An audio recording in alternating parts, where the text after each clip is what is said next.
It's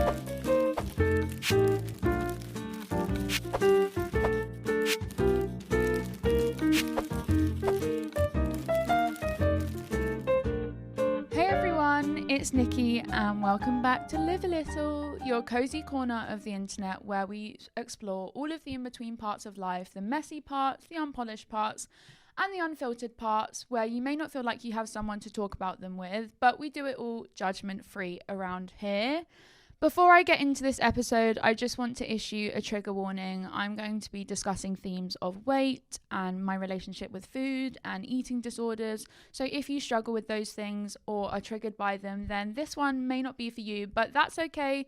Come back next week or watch one of the old episodes that you may not have listened to yet, and I will see you next time. You can always come back to it when you feel a little bit more able. I really wanted to talk about the topic of control and how it healthily and not so healthily manifests itself in life, and how as humans we are always looking for little parts of control or things that we can hold on to that feel like ours, especially when maybe circumstances outside of us feel out of our control. And if you have followed my journey, you know that for me, a lot of, if not all of my life since I was 6 years old when I got diagnosed with my condition hasn't been in my control. You know, when I became sick at 6, my appearance wasn't in my control, my physical health wasn't in my control, my mental well-being became very out of my control, my childhood was out of my control, my day-to-day, what I was spending my day-to-days doing, I wasn't playing with other children and, you know, living a free-spirited, fun and happy childhood. I was in hospital. And so all of the things that I knew to be true at that point that felt like were mine and in my control very quickly were pulled from under me. And that was incredibly difficult. You know, it was something that was like an unforeseen circumstance, which made it even harder, because that's where that, you know, as soon as that control starts drifting away from you, and it's especially something that you could have never foreseen happening, is when I think you clutch onto anything that will give you that sense of self and, you know, ability to feel like you can hold on to something even tighter, even if it's something that isn't so healthy. And so, you know, there's parts in my life and things in my life where I have sought control and they have been healthy things. For example, when my appearance started changing, I found makeup and I found beauty and I found fashion. And even now, those are, you know, healthy things that I use to make me feel more like I have something to hold on to, which is mine. And I think we all need things that are ours, that we feel like we wholly have. I'm going to be saying control so much in this video, but you know, it's so important to have autonomy wholly over certain things. And because I didn't have that over my body, it was maybe I can change the color of lipstick I wear, and that is me controlling that and making that decision and carrying that through. Or it's me dyeing my hair. You know, from 14 years old, I dyed my hair rose gold, and then I dyed it hot pink, and now I've got it this copper color, and that was control for me over my appearance. And then even like the outfit you choose to wear each day, even if it may not inherently feel like control, it is, because you're making that decision for yourself. And I think that is what the baseline of it is all about, is you have autonomy over what is happening in your life, essentially day to day, or more drastic decisions from big or small. It's, you know, basically it's control to me is the having the option of a choice and having the option of a decision that you can make and you can choose.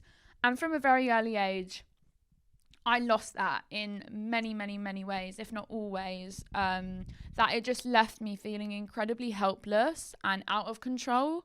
And so, yeah, it crept in unhealthy ways for me to try and regain that sense of security, for sure. You know, I didn't grow up with routine from 6-year-old onwards. I didn't grow up with foreseen circumstances. And I was always, I guess, even before I became really unwell, I did like that sense of like control. I always felt like I thrived and liked just knowing and planning things and knowing what to expect. I never really liked things feeling like, oh, it might go this way or it might go that way. Like, I've never been very good at being spontaneous, but I was definitely more outgoing than I am now. I think that's, partly to do with just my condition and how it's changed me as a person. But I also just think when something like control feels like safety in your life and feels like a given, you don't realize how much you're lacking it. It's like anything in your life, big or small. If you suddenly feel like you're going through something and you feel down or you're struggling with depression, you feel that loss of that thing so much more deeply. And so I think, from a very early age, I always liked being able to know what to expect, but it definitely changed in me feeling like I was quite highly strung and tightly wound and didn't like just doing things with no plan. I think that also comes from, so much of my life has been like, we have to plan for the worst and we need a plan A and a plan B and a plan C, and like everything has felt like a fight or flight mode that I operate in. And if there is no plan, then there is no safety net. And if there's no safety net, then if shit hits the fan, we need these things to make us feel able to enjoy life more. And so I feel like, from a very early age, control has felt like safety, as it is for all of us. It could be in so many different ways. It could be, you needing control in yourself because you didn't have that in your body and trying to find it in unhealthy ways or healthy ways. It could be you needing control in maybe work. If you have struggled, if you've maybe just lost your job, that need for control and worry about stability the next time you get a new job is even bigger, and that fear is even bigger. And so I guess the whole idea of control is just like feeling like you need something to hold on to in order to keep you sane, essentially, especially in times of your life where it has been completely taken away in an unforeseen circumstance. And it's never come from wanting power. I think control, of course, there is elements of that, but I think for a lot of us, the idea of control came from needing some stability and some routine to have in your life to feel protected, I guess. And from a very early age, my body wasn't in my control. The one thing that you should have like autonomy over wasn't. I was being cut into, I was being spoken about like a third person in a room by doctors and nurses as, being a problem, and how I needed to be cut into, and I was inspected like this object rather than a human. And from a very early age, it was me signing consent forms for surgeries and things that I didn't want to do. And it was always like placed on me, like, you do have a choice here, you can do this or this, but like it was never a choice. It was like, which bad will feel less bad. It could be like, do you want a severe operation where the likelihood of regrowth is lower, but it's 4 months of recovery and it's a 12-hour surgery? Or do you want a massive scar on your face? Or do you want the smaller option, but it could be less successful, and it could be this and it could be that, but the recovery may not be as bad, but the success rate may not be as high. So from a very early age, I was presented what people, I think, thought were choices, but they never were. It was just me having to choose out of two bad things. And at such an early age, the only choices you feel like you should be having to make are, like what clubs you want to do, or who your friends are at school, or the most simple things. A lot of your childhood, you're spoken for and protected, or at least you should be, by your caregivers, your parents and your loved ones. And so there's very little you actually have to be aware of controlling things, because a lot of it is done for you. You're told what to do, you're told what is right and wrong, you're told the solution. Everything is linear and it's simple. And where it becomes difficult is when things in life aren't linear and they aren't simple, because then your brain can't make sense of them.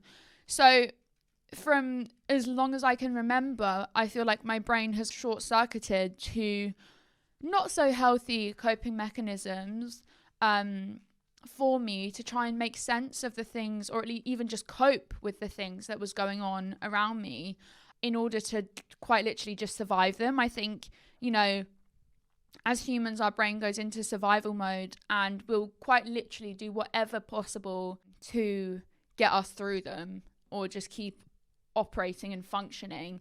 So as unhealthy as those things may be, it's almost what your body is almost trying to do to keep you going, essentially. And that's where my slippery slope with my relationship with food and my relationship with my weight and eating became my thing from like 10 years old, very early. That was my control. And now being older and also being not on the other side of recovery, because I personally don't believe you can ever be fully recovered from an eating disorder, which is what I had.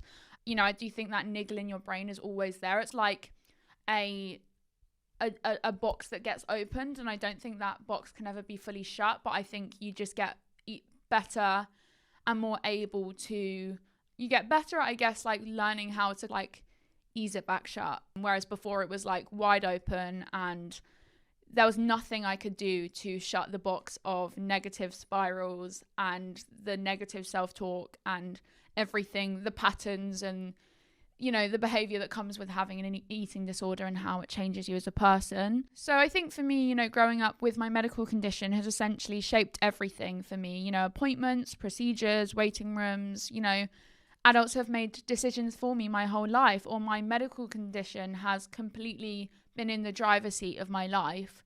And so it was something that became my safety, and I think that's what control is it's safety, and it's something that you can protect and hold. When I would always, growing up, get like fixated on certain foods. Like I'd become like obsessed with, I don't know, like I remember I had an obsession with like cheddar cheese, and it was like every day I literally could not go without eating cheddar cheese. It was like, it would be on toast, it would be in a sandwich, it would be on pasta. It's like I just could not go the day without it, because it felt like a safe food. And it's not like I ate loads of different types of foods growing up. I'm half Indian, half Greek, so I have grown up with lots of different types of food. So it wasn't that thing of like I only grew up with these like safe foods and these like simple foods. It was more that I just liked being like, oh, this is something I like, so I'm gonna eat that every day. Like we all do it. We hyperfixate on things. It could be like a show, a food, like whatever it is, and we just eat that till we get sick of it. But I did that quite a lot growing up, and I was a real creature of habit. I liked eating the same things every day. And so that's like my first memory of like eating and like control, but it never really felt like anything more than me asking my mum for a ham sandwich like every day for school, if I ever was getting into school, or like, at home. I liked eating the same things and knowing what to expect. But yeah, I think, the older I got, I tried to search for something solid and something measurable in my life, and something that I could manage, and that became food, and that became my weight. And it was in no way an appearance thing. I think eating disorders get a real bad rap for being about appearance and people just wanting to be thin, and that's only one type of eating disorder, is just the way it manifests itself in that. There are so many different types, and no two eating disorders and person's experience with one is the same. But for me, it manifested in, not because I wanted to look a certain way. I guess maybe part of that was that it was me being able to control a part of my appearance, but I was doing that with makeup and my outfits and things already. It came from the fact it was trackable, and it had rules, and it had structure, and it had a sense of control when everything else in my life felt unpredictable. Essentially, that's what it was, is that it was reliable, basically, and it felt like ownership, retaking ownership of myself, retaking ownership of my body. And it was like my little secret in a warped way. It was just something that felt like it was completely mine. And when your body starts to feel like it belongs to everyone else around you, especially doctors and your condition, then you try and find that in anything that you can. And so I need to say this carefully, but because I never want to romanticize, what an eating disorder is seen as. I feel like there's a lot of inaccurate portrayals of it, like in media or in shows and things like that. But I think, seeing a scale going down and seeing my body change and become, thinner and thinner, my brain treated that like an achievement in a twisted way. And it was almost like collecting like a medal. It's like I could never it was like, okay, great, I've got to this number now, but there's still like this number I want to get to. You're striving for a number that you're never going to be happy or satisfied with, or if you get there, you're like, well done, pat on the back, but it's never enough. And that's when things become incredibly unhealthy, because then you become unhealthily underweight, or you become like, it's very hard to, I think, calorie count or track your weight in a healthy way. And if people are able to do it, then great. But for me, my mind became obsessed with numbers and scales.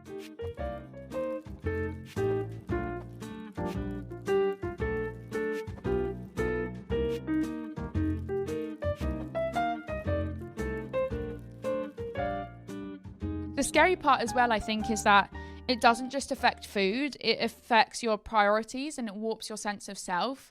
I was a completely different person while I had my eating disorder, and you think you're gaining control, but your world gets smaller and smaller and smaller until all you can think about is food, weight, the absence of food, what you're next going to eat or not eat, the next rule and the next decision. I have had my weight fluctuate all of my life because I'd be nil by mouth before an operation. So you're not eating for like 7 hours before you're going to have a surgery. So that's already me telling myself like this regimented thing of like, okay, I don't eat for 7 hours before a surgery. So that's already warping your brain in a certain way because you have to be nil by mouth before a surgery. So that was a thing. And then after, if I was really unwell or on a lot of medication, it would suppress my appetite, or I just wouldn't be hungry, or I'd be so swollen that I wouldn't be able to eat.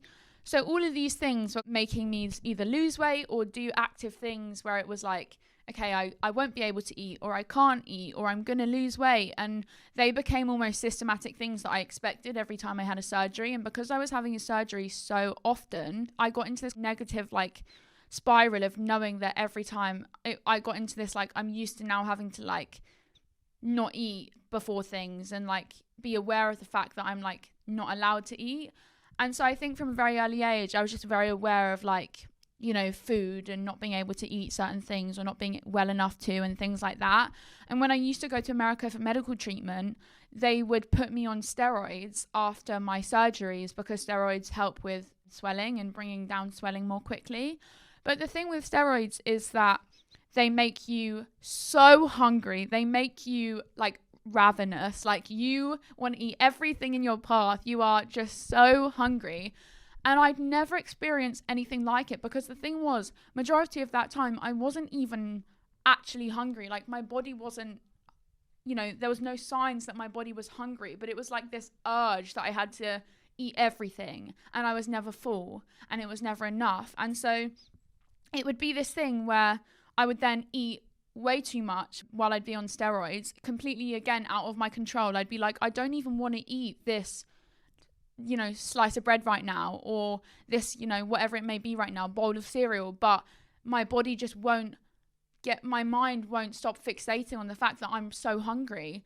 Like it's like an insatiable like need to eat, that I would just eat so much after these surgeries once I was able to, and I was on these steroids. So it was already like these extremes where it was like, okay, I'm like essentially starving myself and having to before a operation, like hours before.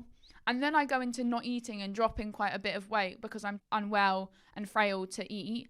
And then I'm putting on a lot of weight in an extreme way and noticeably gaining weight because I just cannot stop eating. So it was then this vicious cycle where then as soon as I'd get off the steroids, because I felt so out of control of my body and I hated that I was like gaining this weight, and also felt so swollen and out of control of my body already.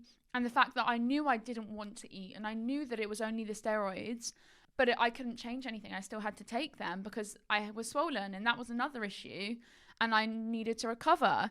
And so it became this spiral where every 6 to 8 weeks when I'd go to America, in between when I was off steroids till my next surgery, I would not eat, or I'd try and eat less because I was like, okay, I need to lose that weight because I know I'm going to be regaining weight.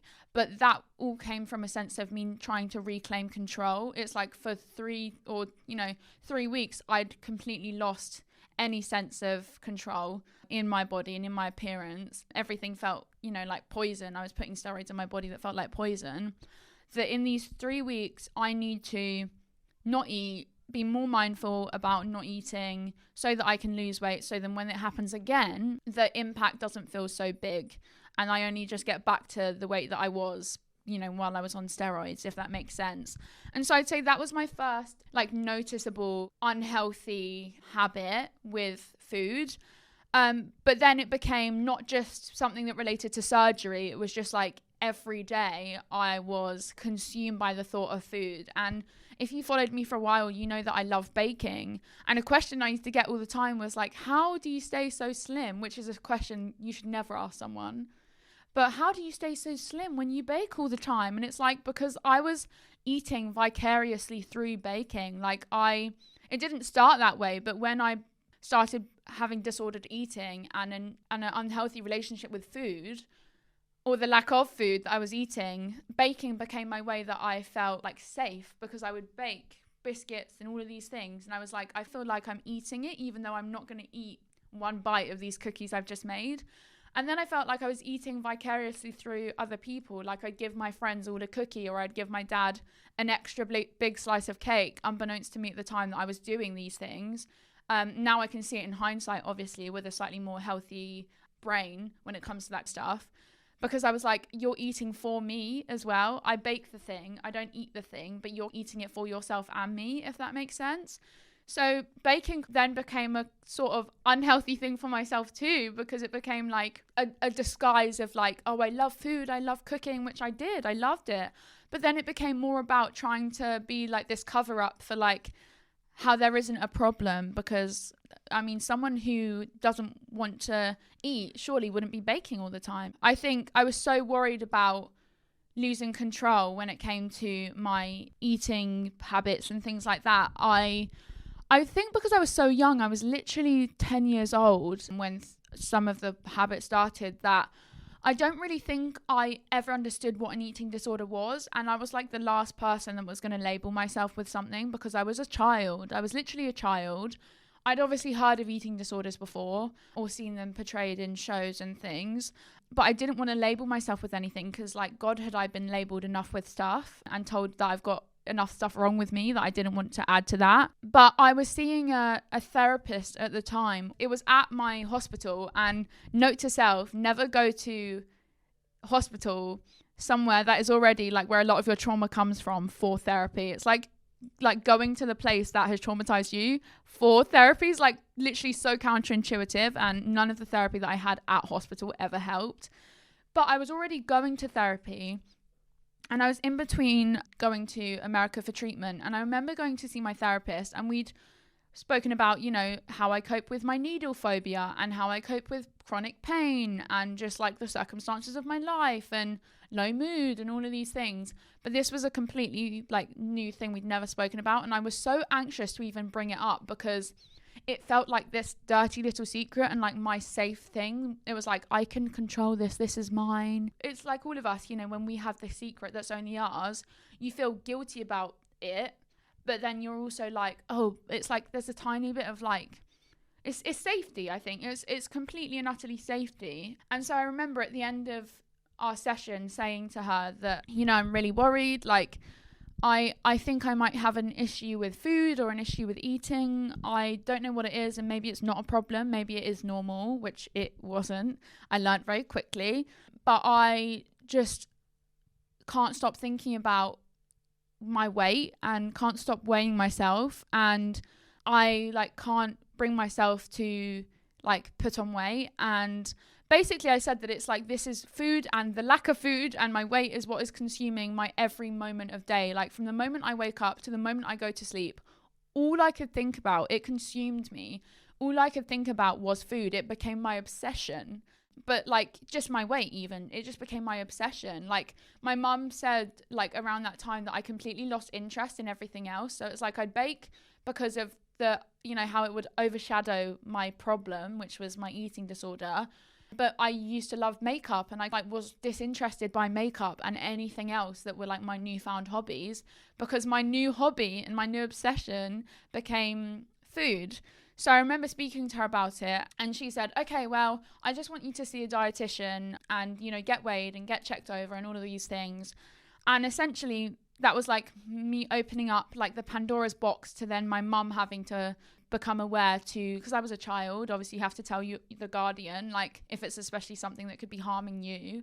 My mum was finally told and made aware of this thing that felt like, I also was like, I didn't want it to be, it felt like another problem. And for so much of my life, even now I deal with it, you know, I'm trying to work through it. I deal with feeling like a burden, and my problems being the center of like my family's universe because they've had to be. And so this felt like another problem and another issue and another like difficult circumstance. I also didn't want to make my parents aware of it because it felt like this is another thing that they're now going to have to deal with and worry about. So obviously my therapist had to tell my mum, and my mum went with me to the dietitian. And the dietitian was really scary and really fear-mongering and like not very nice. I remember like bawling my eyes out crying after the session, and even my mum like says, yeah, he was not a nice guy. Like I remember he made me run through like what I eat each day, and I lied about, you know, how much I was eating because I wasn't eating this amount. But I remember being like, oh, at lunch I have like a bagel, and he was like, you can't eat bagels. Bagels have holes in them. They're not like calorie dense enough. And I was like, what? Like, what do you mean?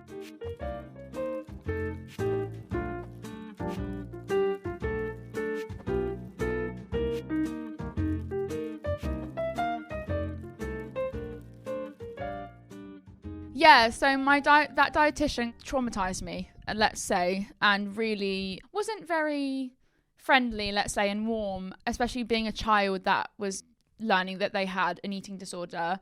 So yeah, it was just all very like fear-mongering and like scare tactics, I think, to try and scare me into eating. And that is honestly the worst thing what I've learned is that is the worst thing you can do for anyone, whether it be an eating disorder or depression or any mental problem, because it is a mental problem, is to try and scare them into trying to get well, or trying to scare them into, especially for me, eating more than anything, because I wanted help. You know, I was being consumed every moment of the day with these thoughts, and I didn't want to live like that anymore. And it's like anything, you know, being an addict, whatever it may be. I know it's not linear, but unless you decide I want help, I need help, it doesn't matter what you do.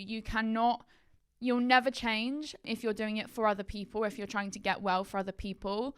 Of course, I wanted to get well because I didn't want this to have to be, I felt guilty for my parents and my family that this was another thing that was wrong with me, which is what it felt like, that I was causing.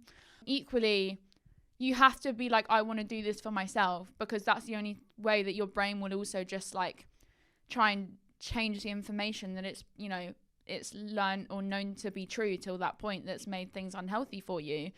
So then I was referred to like an eating disorder clinic, and I was told that I had anorexia, which is where you don't eat and you just want to be as light as you possibly can. And then it was, me being told that I was going to have to go to an eating disorder clinic every week. And I was like, oh my God, there's no way my mum is now going to have to spend even more time on worrying about me and on me. And it was every Thursday I was being picked up from school to go to an eating disorder clinic. My mum would drive me there.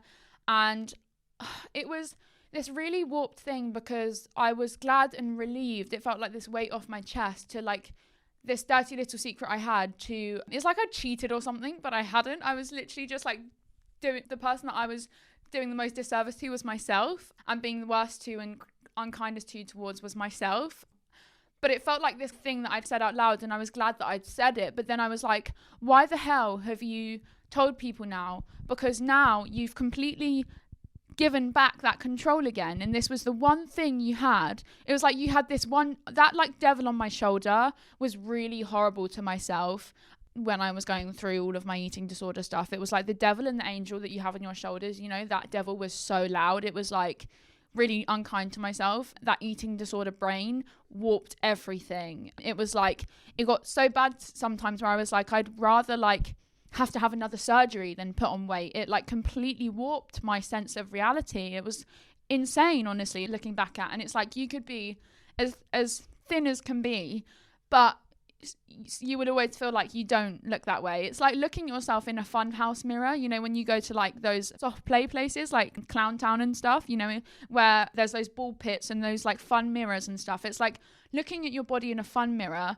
because an eating disorder is normally clubbed with body dysmorphia, which is when you have a completely morphed sense of reality of what you look like. And a lot of people can have it with their face or their body, or you know, things like that. A lot of men actually get it with like muscles, like muscle dysmorphia, where, you know, they never feel like they've put on enough muscle or worked out enough. And so it can manifest itself in that way a lot too. But of course, anyone can get an eating disorder. It's like anything. It doesn't matter who you are. If you think it won't happen to you, of course it can happen, especially if you lack safety and stability in your life. It's obviously like anything like that. It preys on instability and insecurity, and obviously being a child even more, it preys on vulnerable minds. And so that's what an eating disorder does. I was so annoyed with myself because I felt like I was giving over control of this thing, and I was like, why did I even say something about it? Because now I can't, it's not my secret. I can't just lose weight in peace. I can't just not eat in peace. It became, you know, my mum making me lunch, and where I'd maybe like, oh, like go up to my room and like hide my lunch and not eat my food. It was like, no,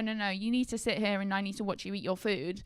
So again, it was like that complete loss of control, and again, feeling like watched and examined. But I had to be, for my own safety, because I'd become so thin that it had become like unsafe, and I'd nearly had to be like hospitalized for it. And I remember I'd be weighed every week and I'd just cry, because if I'd put on weight, it was like, oh my God, like I've completely lost control again.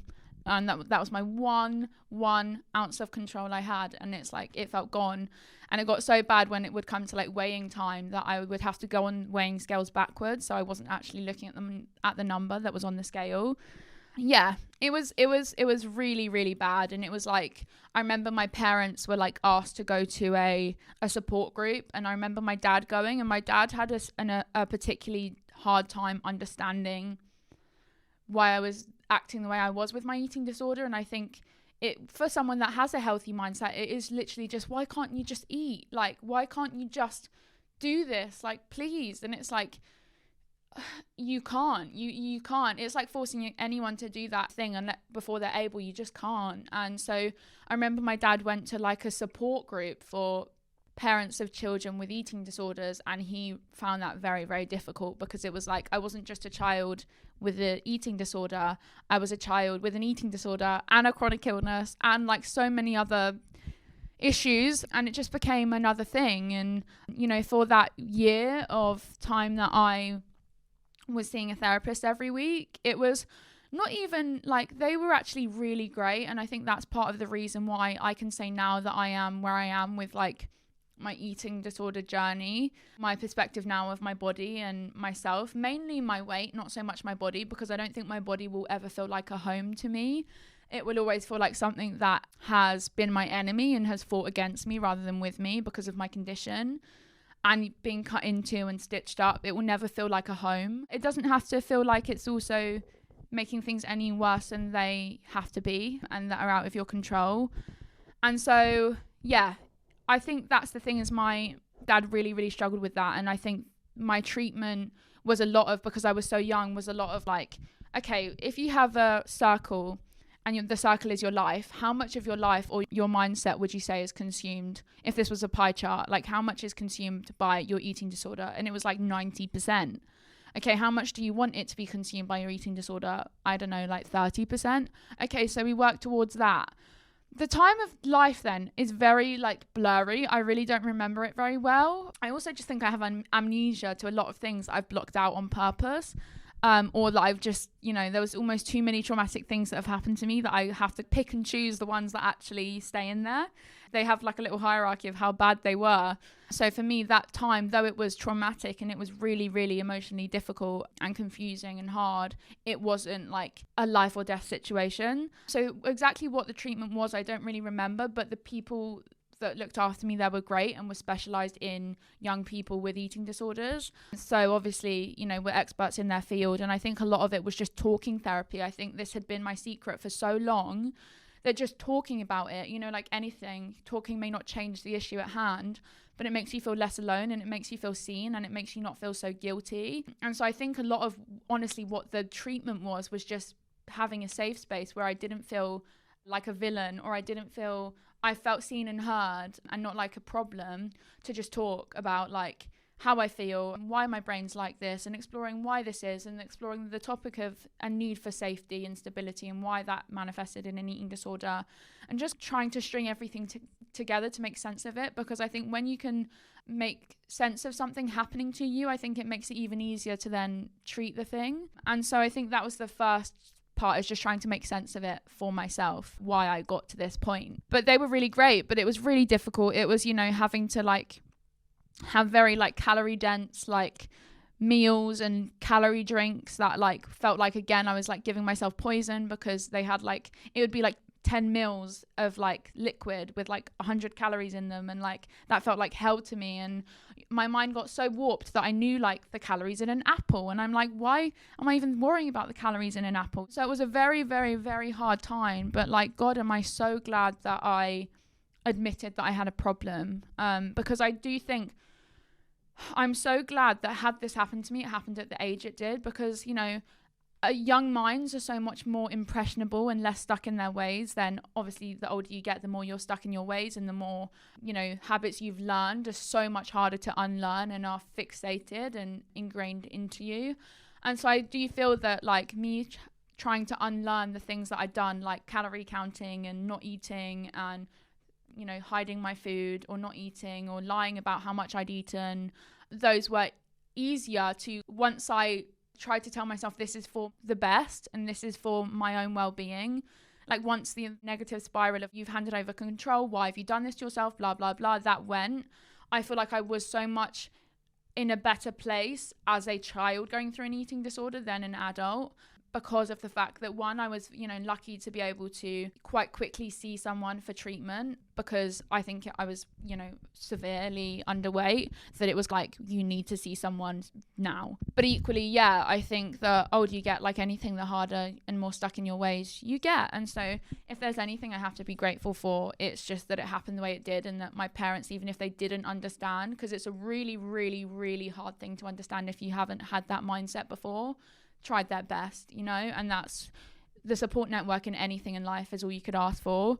But, you know, we live in a world that praises control and praises discipline without asking what it's hiding and seeing those all as healthy things. And we praise shrinking without recognizing that sometimes shrinking is a symptom and not a goal. And we normalize disordered habits all the time, little rules, little jokes, little regimented things we do, comments that seem harmless but create background noise for illness and something that can hide in plain sight, you know.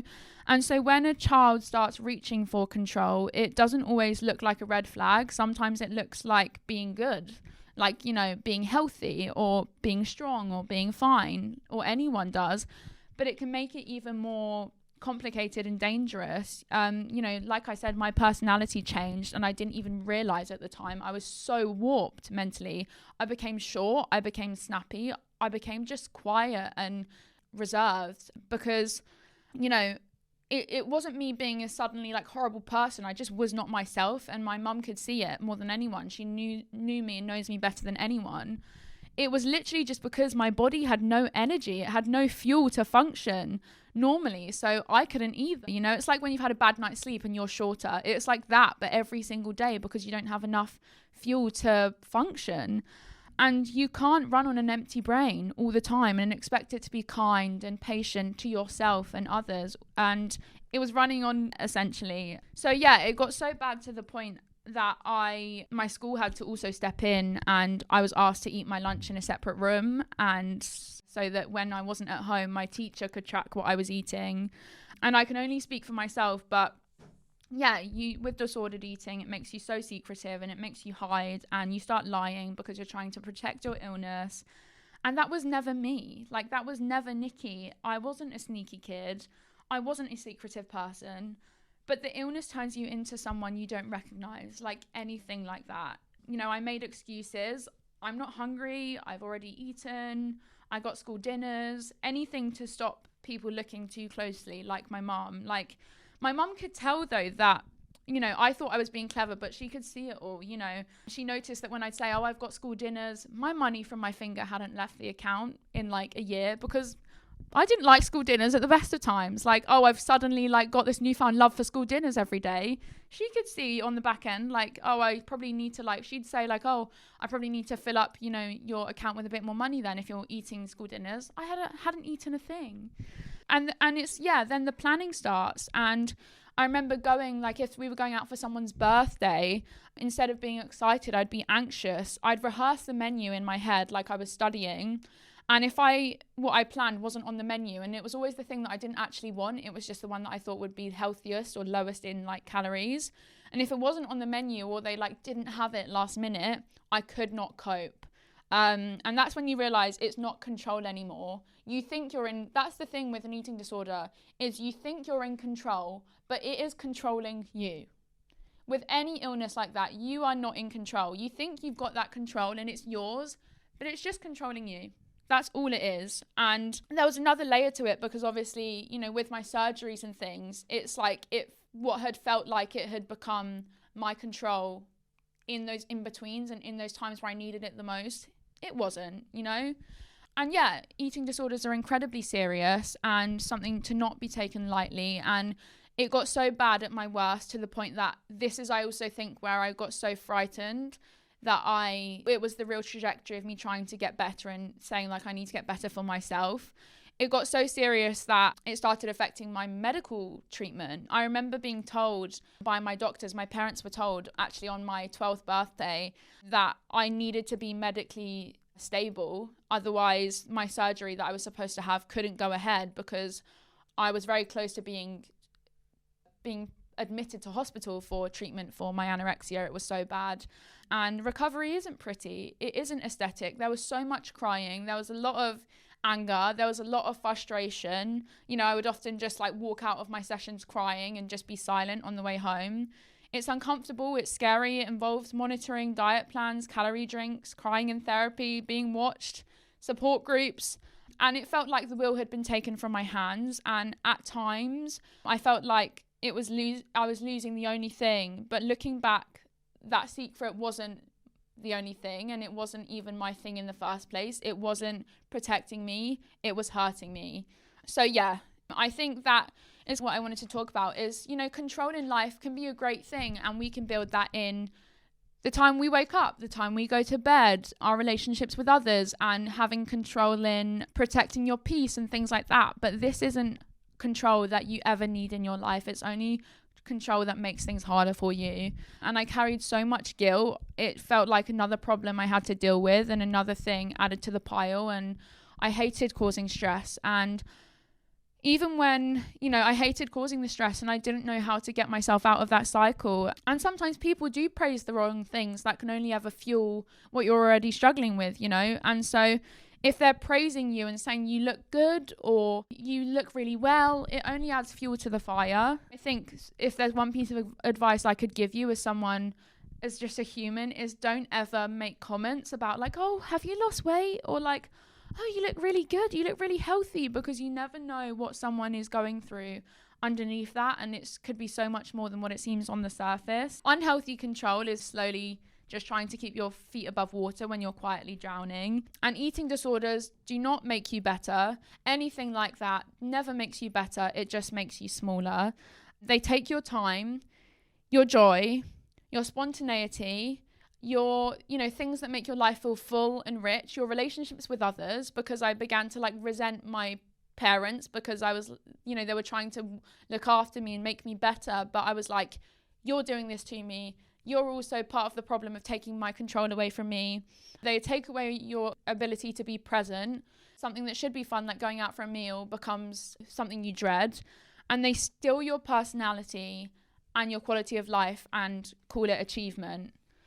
And so my thought of the week is that for me, my lesson is that food is never the enemy and your body needs it. So if you're struggling at the moment with, you know, even if it's not necessarily an eating disorder, but it's just, you know, feeling like, oh no, I can't have that extra slice of cake today, or oh no, I better not. I better be good. Especially, you know, as we've come into a new year, I feel like that mindset is more than ever. Oh, I shouldn't. I'm trying to be good. You know, we all grow up around it, even if we don't do it to ourselves. Maybe our mum does it, and you're around that negative self-talk, and it impacts you. A lot of people do it unknowingly and with no bad intent, but it can all affect and plant seeds. Fuel is only there to fuel your body. It's like operating through your day on 0% charge if you don't have food. Food is fuel, and it is safety, and it's important. You can't function without it. But rewiring your brain to truly believe that, for me, was so incredibly difficult. It was the hardest part, I think, that to learn that food is my friend and is not my enemy. So this week, if you can, try to ask yourself one gentle question. When the voice of control shows up, in whatever it may be, it may not manifest itself in food and eating disorder, like, you know, traits, but whatever it may be, and just that controlling voice in your head that isn't helpful and it is negative self-talk, ask yourself, what am I actually needing right now? Not what do I need to prove? Not what does the number say? You know, what do I need? Do you need safety? Do you need reassurance? Do you need rest, support, consistency? A moment where your nervous system can just unclench for even just a moment. Control is often a message and not a personality flaw. And I think I've realized that you can seek control in so many different ways that don't have to be unhealthy. Your body goes to that because it feels like the last resort when, you know, it's almost hard to think of anything in your life that could be a healthy means of control, and it grabs onto things like that in survival mode. But if I've learned anything, it's that I'm learning that even in the lack of control, you can find types of moments of control or things you control, even in the most mundane thing. It could be like going for a walk off your own accord, or choosing what you know, trying not to make them about measurements, but about things that you choose to do for yourself. Spending time with friends, what you pick to do when you hang out, what film you watch. Those are all control. It may not feel like it, and they may feel like mundane, stupid things to be like, yeah, I picked a film for us to watch. How is that control? But what I learned is control should never be to do with measurement, because that's when it's a slippery slope, and it should just be, you know, to do with having autonomy over decisions. And for me, I think I've learned that even if I can, in the smallest way, take up and take back some of that space in my life for control and authority that I never felt like I had over my life, then that is how you slowly heal, essentially rewiring and relearning. And it's a slippery slope. You know, I'd be lying if I didn't say there's days now where I'm like, oh no, I shouldn't eat that. It's, you know, it feels like I don't feel good after I eat certain things, and I don't think about it and have that like crop up of like, oh, because I ate that today, tomorrow I should eat a bit less, not eat that, eat this, or like, oh, I ate too much bread today. So fucking what? You're human, life is short, life is hard enough, and you need these things to make your life easier. Food is a need, it's not a want. We all need it to survive. And so for me, I've learned to just try my best to be kind to myself, because the voice you hear in your head and on your shoulder is the one you hear all the time. So trying to rewire negative self-talk is like the hardest and most important part. But yeah, I'm really grateful and lucky that I got treatment young, even though at times it felt like hell and I felt like giving up. Eating disorders isolate you, and anything like that does. They shrink your world, they stop you from enjoying life and trying new things. And I'd be lying if I said that niggle doesn't show up, but now I can push through, and that is where you should be proud of yourself. And I can make those thoughts smaller instead of letting them make me smaller. Food is not the enemy. We deserve it and we need it. And yeah, I'm trying to learn new healthy outlets and ways to express and regain that control and reclaim it, because they are out there. It's just hard to see it in the midst of a really dark period. But yeah, thank you for sitting with me through this one. I feel like for me, this is something I've wanted to talk about for a long time, because for a long time it felt like this dirty secret that I didn't talk about. I've talked about every single facet of my life and the ins and outs of my health and depression and every little part of my life. I was an open book, and this felt like something I was almost embarrassed to talk about and ashamed to talk about. And I've learned that, you know, it's nothing to be ashamed of at all. That's what an eating disorder makes you feel as well, is shame. And so trying to override that feeling of shame into like, it is nothing to be ashamed of, has been really healing and important for me too on my journey, and same for you, whatever it may be, and whatever way you've been affected by control taking, unhealthy, manifestations in your body. An eating disorder essentially is a form of self-harm. It's doing no good to yourself but harm, and like any form of self-harm, it helps no one, especially not yourself. And though it may feel like the only safety net you have, I promise you it's not your safety net. But know that if you resonated or struggled with any of this that I'm thinking of, you can always, get through it and get to the other side. I'm an example of that. It isn't easy. It isn't fun. It isn't great. It's no, butterflies and rainbows, but it is possible. And yeah, I love you. Thank you for watching. And as always, say it with me, especially after this episode, look after yourself and always remember to be kind to yourself and live a little.